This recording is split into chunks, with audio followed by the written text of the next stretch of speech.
Capítulo 33, titulado Es necesario ser fieles y perseverar.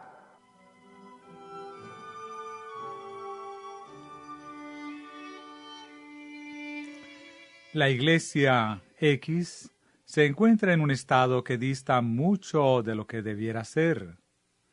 A menos que haya un cambio decidido, se marchitará y morirá. Hay mucha crítica.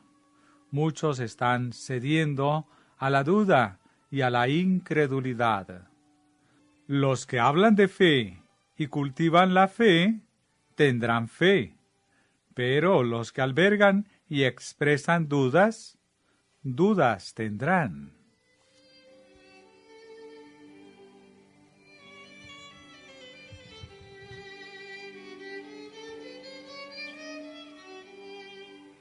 Ha habido descuido de parte de los ministros.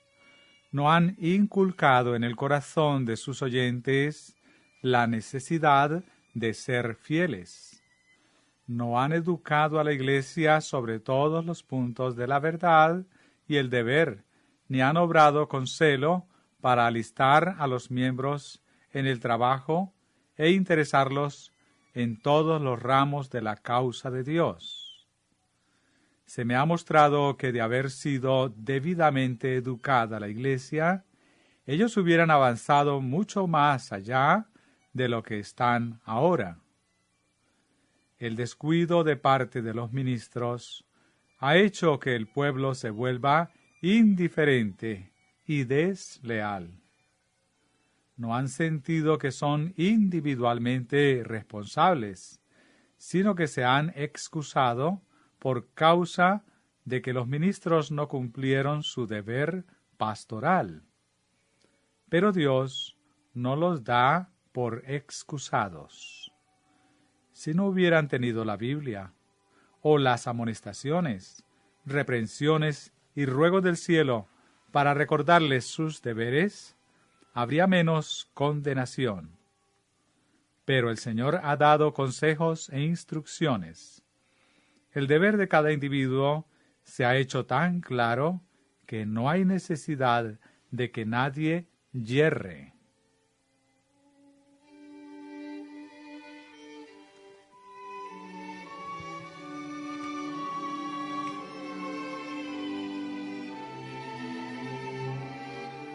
Dios otorga luz para guiar a los que honestamente anhelan la luz y la verdad. Pero no es su intención eliminar toda causa de incertidumbre y duda.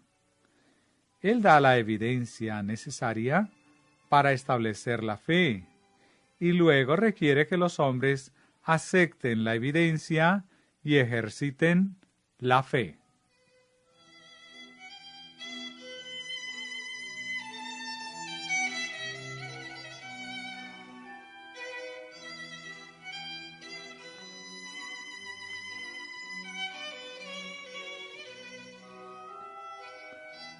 La persona que estudie la Biblia con espíritu humilde y dócil encontrará en ella una guía que señala el camino de la vida con una exactitud que no falla.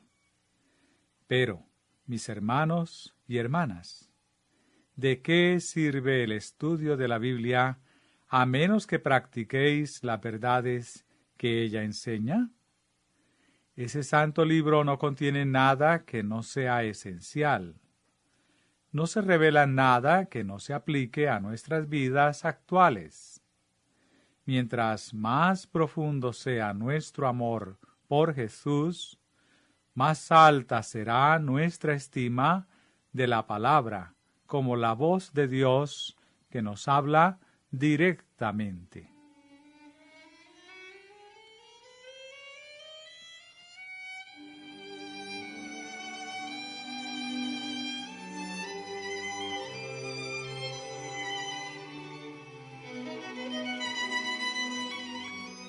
La Iglesia X yace en el terreno encantado de Satanás y necesita una conversión cabal. Hace falta el esfuerzo individual. Las ricas promesas de la Biblia son para los que toman su cruz y se niegan a sí mismos diariamente. Todo aquel que tiene un deseo sincero de aprender en la escuela de Cristo, cultivará una disposición a la espiritualidad mental y aprovechará todos los medios de la gracia. Pero en esta iglesia se han pasado por alto las oportunidades y los privilegios. Tal vez alguien no sea capaz de decir más que unas pocas palabras en público y de no hacer más que un poco en la viña del Señor. Pero está bajo el deber de decir algo y demostrar interés en la obra. Cada miembro debiera ayudar y sostener la iglesia, pero en muchos casos hay uno o dos que tienen el espíritu de lealtad que caracterizaba a Caleb de antaño, y a estos se les permite llevar las cargas y asumir las responsabilidades, mientras que los demás esquivan todo deber.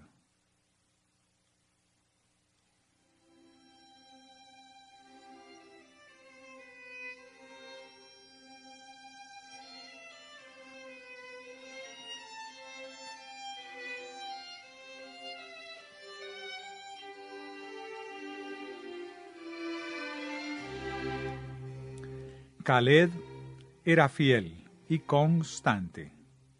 No era jactancioso. No hacía alarde de sus méritos y buenas obras.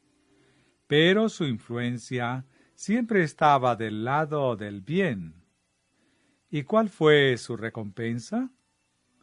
Cuando el Señor pronunció sus juicios contra los hombres que habían rehusado escuchar su voz, dijo: Pero a mi siervo Caleb, por cuanto hubo en él otro espíritu, y decidió ir en pos de mí, yo le meteré en la tierra donde entró, y su descendencia la tendrá en posesión. Números 14, 24. Mientras que los cobardes y murmuradores perecieron en el desierto, el fiel Caleb tenía un hogar asegurado en la Canaán prometida. Yo honraré a los que me honran, dice el Señor. Primera de Samuel 2, versículo 30.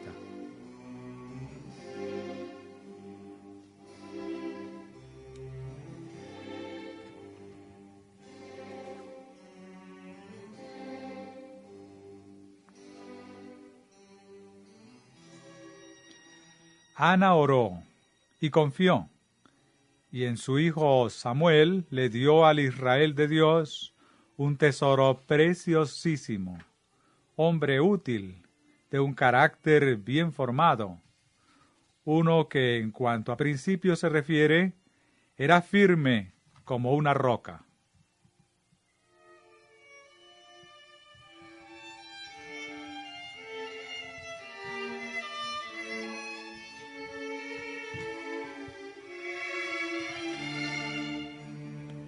En Jope había una Dorcas, cuyos hábiles dedos permanecían más activos que su lengua.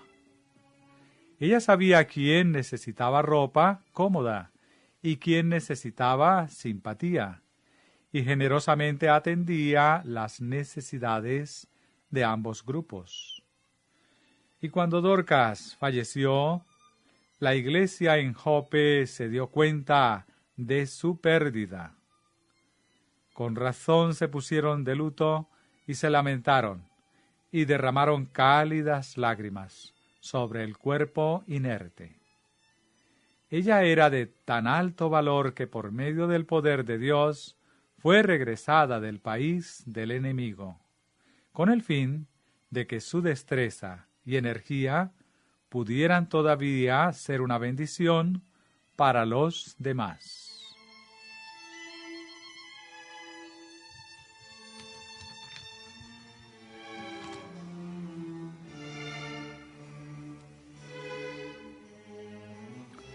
Una fidelidad paciente, piadosa y perseverante, como la que poseían estos santos de Dios, es poco frecuente.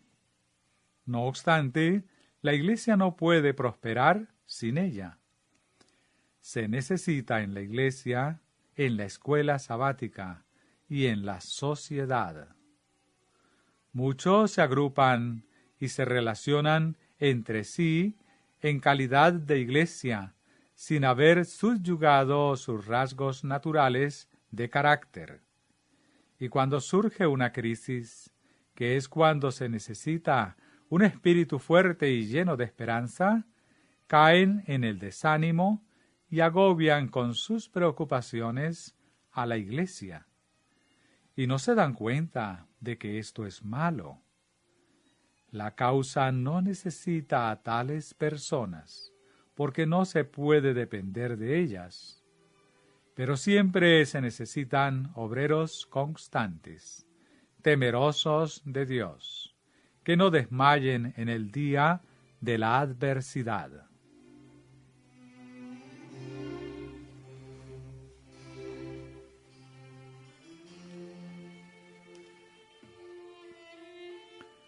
Hay algunos en la iglesia X que causarán problemas porque su voluntad nunca ha sido puesta en armonía con la voluntad de Cristo.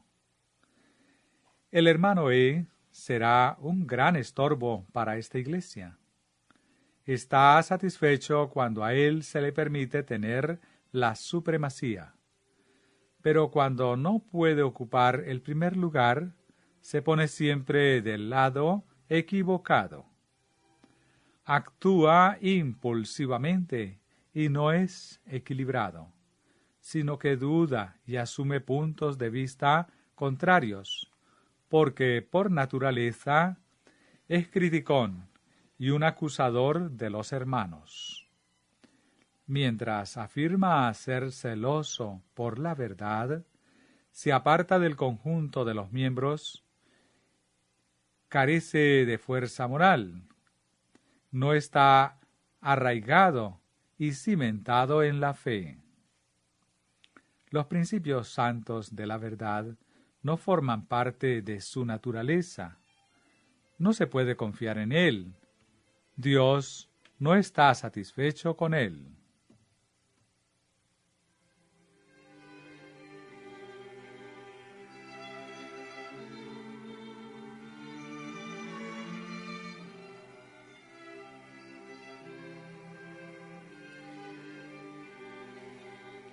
El hermano y la hermana E no han tomado en cuenta las instrucciones de la palabra de Dios con respecto a la crianza de sus hijos. A estos niños se les ha permitido ejercer control en el hogar en gran medida y han ido y venido a gusto. A menos que se les coloque bajo influencias completamente distintas, se encontrarán en las filas del enemigo, batallando contra el orden, la disciplina y la subordinación. Los niños a quienes se les deja seguir su propio camino no son felices, y donde se tiene menos la autoridad de los padres, tampoco se respetará la autoridad de Dios.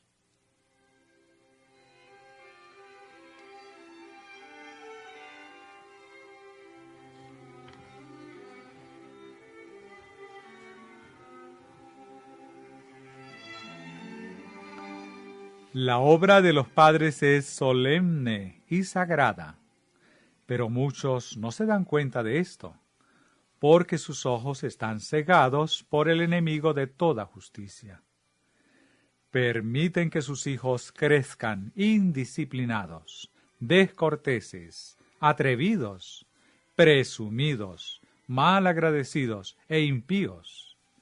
En cambio, si siguiesen un método firme, decidido y parejo, que mezcle la justicia y la misericordia con la paciencia y el dominio propio, obtendrían resultados admirables.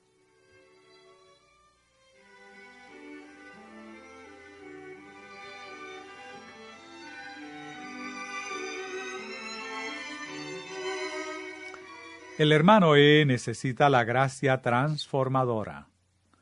No hay seguridad para él mientras retenga sus defectos naturales de carácter, y es preciso que luche contra ellos continuamente.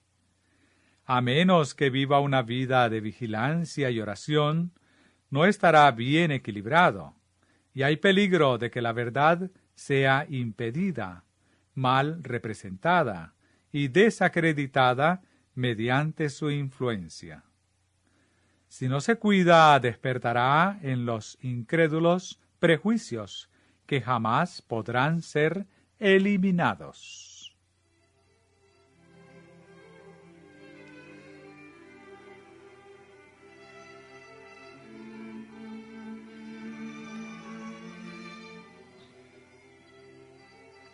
En la naturaleza humana existe la tendencia a irse a los extremos, y de un extremo a otro, totalmente opuesto.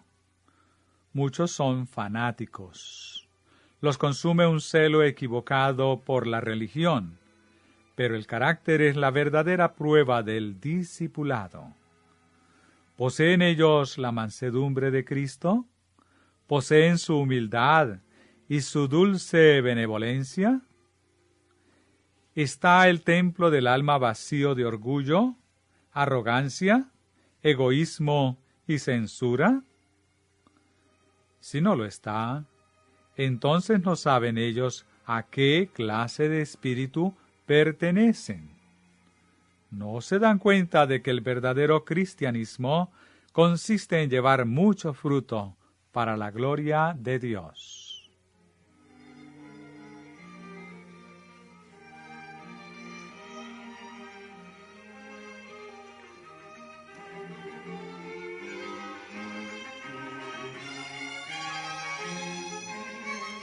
Otros se van al extremo en su conformidad con el mundo.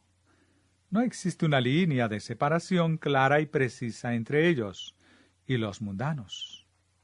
Si en un caso se ahuyenta a la gente de la verdad debido a la manifestación de un espíritu brusco, censurador y condenatorio, en este otro caso los demás se ven inducidos a pensar que el cristiano profeso carece de principios y no sabe nada de la transformación del corazón o del carácter. Así alumbre vuestra luz delante de los hombres, de tal modo que vean vuestras buenas obras y glorifiquen a vuestro Padre que está en los cielos. Mateo 5:16. Son las palabras de Cristo.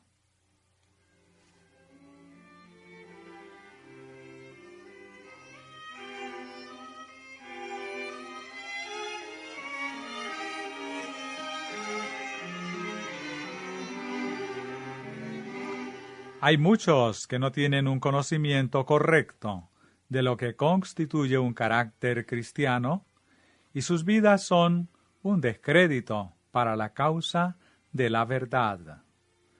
Si estuvieran enteramente convertidos, no producirían espinas y abrojos, sino abundantes racimos del precioso fruto del Espíritu. Amor, gozo, paz, paciencia, benignidad, bondad, fe, mansedumbre, dominio propio. Gálatas 5, verso 22 y 23. El mayor peligro consiste en olvidarse de la obra que debe realizarse en el corazón. Muchos se sienten bien satisfechos consigo mismos. Piensan que basta una observancia somera de la ley divina, mientras que no conocen la gracia de Cristo y Él no habita en el corazón por medio de una fe viviente.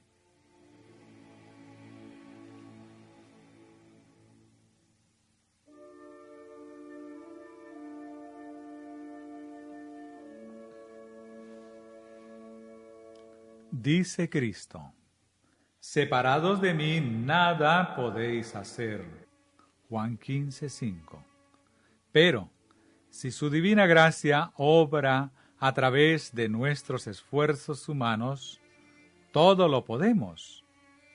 Su paciencia y mansedumbre compenetrarán el carácter, difundiendo un resplandor que alumbra y esclarece el camino hacia el cielo. Contemplando e imitando su vida, somos renovados a su imagen. La gloria del cielo brillará en nuestras vidas y se reflejará sobre otros. En el trono de la gracia podemos encontrar la ayuda que nos capacitará para vivir así. Esta es la santificación genuina. ¿Y qué posición más elevada podrán los mortales anhelar que la de estar vinculados con Cristo, como los pámpanos lo están con la vid?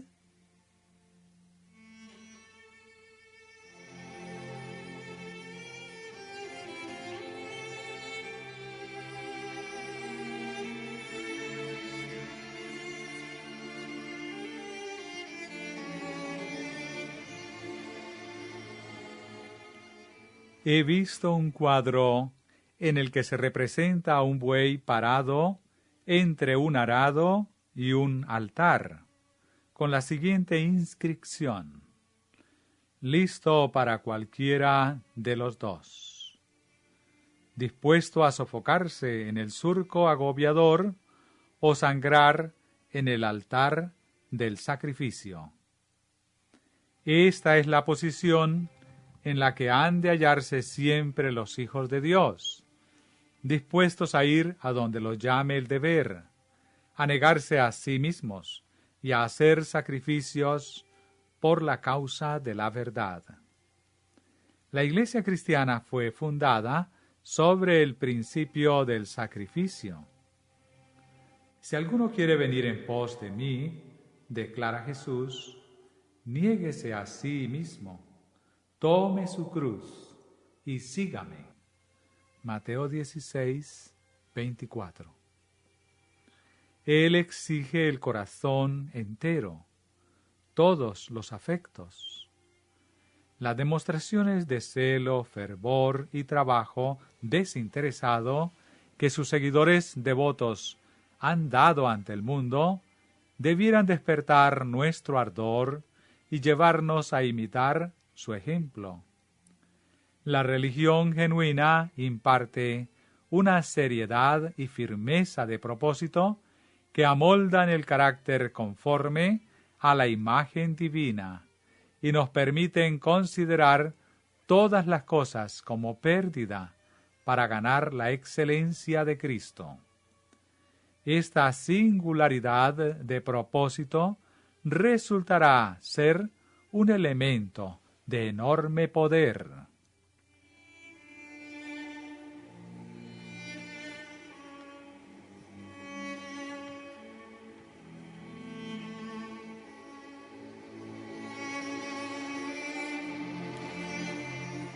Nunca antes se había encomendado a los mortales una verdad mayor y más solemne que la que nosotros tenemos, y somos responsables por la manera en que la manejamos. Cada uno de nosotros debiera estar atento a la ganancia de almas. Debiéramos manifestar el poder de la verdad sobre nuestros propios corazones y caracteres, a la vez que hacemos todo lo que esté a nuestro alcance para que otros también lleguen a amarla.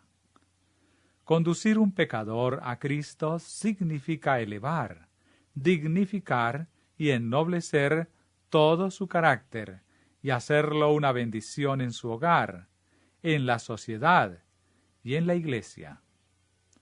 ¿No merece esta obra nuestros más nobles esfuerzos?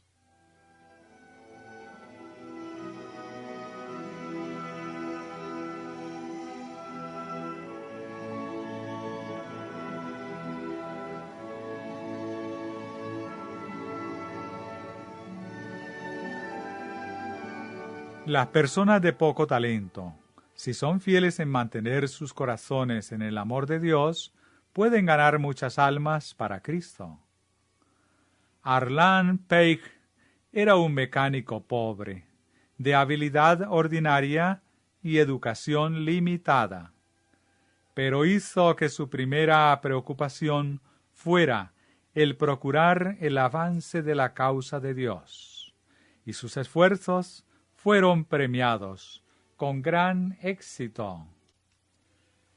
Trabajó por la salvación de sus compañeros en conversaciones privadas y en ferviente oración.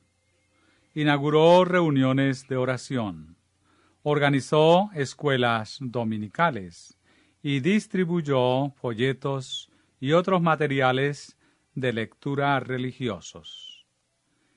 En el lecho de muerte, mientras se posaba sobre su rostro la sombra de la eternidad, pudo decir: «Yo sé que todo ha provenido de la gracia de Dios, y no por mérito de cosa alguna que yo haya podido hacer, pero creo tener evidencia de que más de 100 almas se han convertido a Dios por medio de mis esfuerzos personales».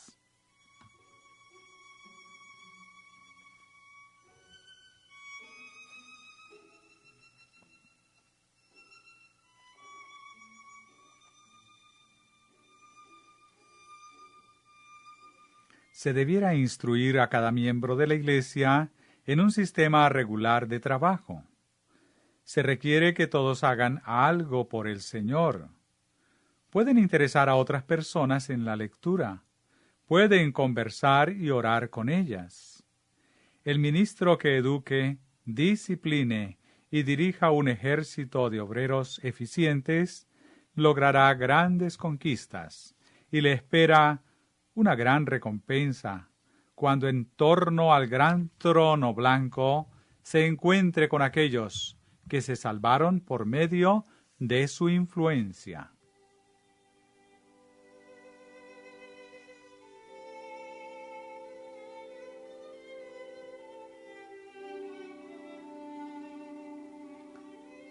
Haz algo. Hazlo pronto, con todas tus fuerzas. Si largo tiempo descansarás, las alas de los ángeles te caerían, y Dios, si ocioso estuviera, bendeciros no podría.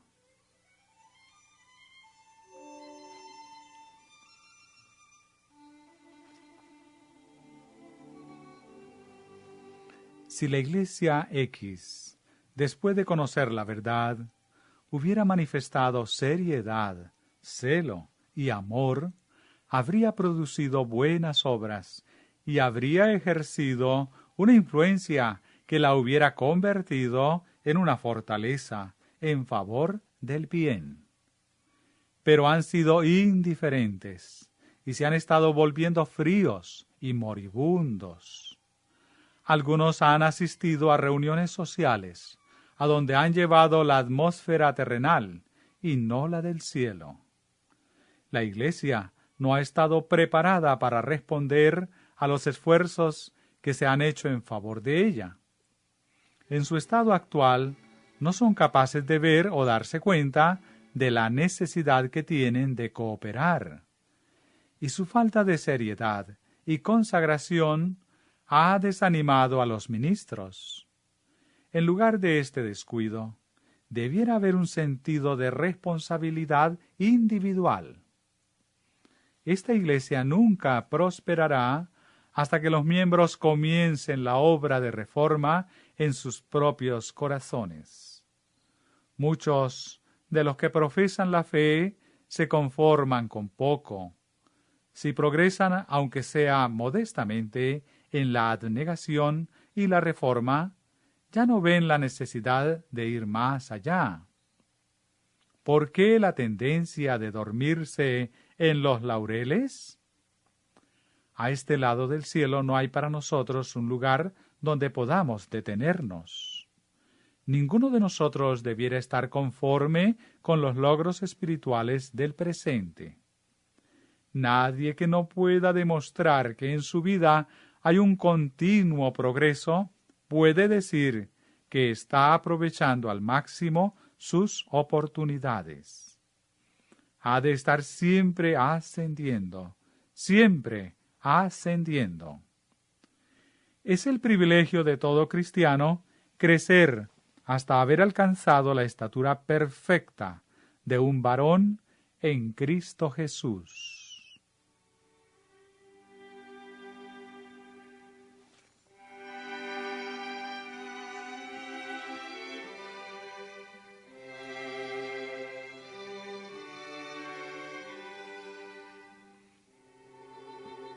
¿Cuánto necesitan los miembros la instrucción en la devoción personal?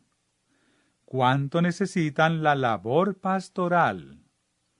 Pero no obran conforme al conocimiento que han adquirido. Hermanos, Dios os ha de probar, y algunos resultarán ser tamo y otros granos preciosos de trigo. No cedáis al poder del tentador. Él vendrá como un fuerte hombre de guerra armado, pero no le permitáis ninguna ventaja. Fortaleceos para el cumplimiento del deber, y disputadle cada pulgada de terreno. En lugar de retroceder, avanzad. En lugar de debilitaros y perder el valor, preparaos para el conflicto. Dios os pide que luchéis con todas vuestras fuerzas contra el pecado en todas sus formas. Vestíos de toda la armadura de Dios y fijad la vista en el capitán de vuestra salvación, porque hay peligro por delante. No sigáis tras falsas banderas, sino mantened la vista en el estandarte de nuestra santa fe. Encontrándoos siempre donde flamea, aunque sea en el lugar de la batalla más furiosa. Pronto terminará la lucha, y se ganará la victoria. Y si sois fieles, saldréis más que vencedores, por medio de aquel que os amó. El premio glorioso, el eterno peso de gloria, será entonces vuestro.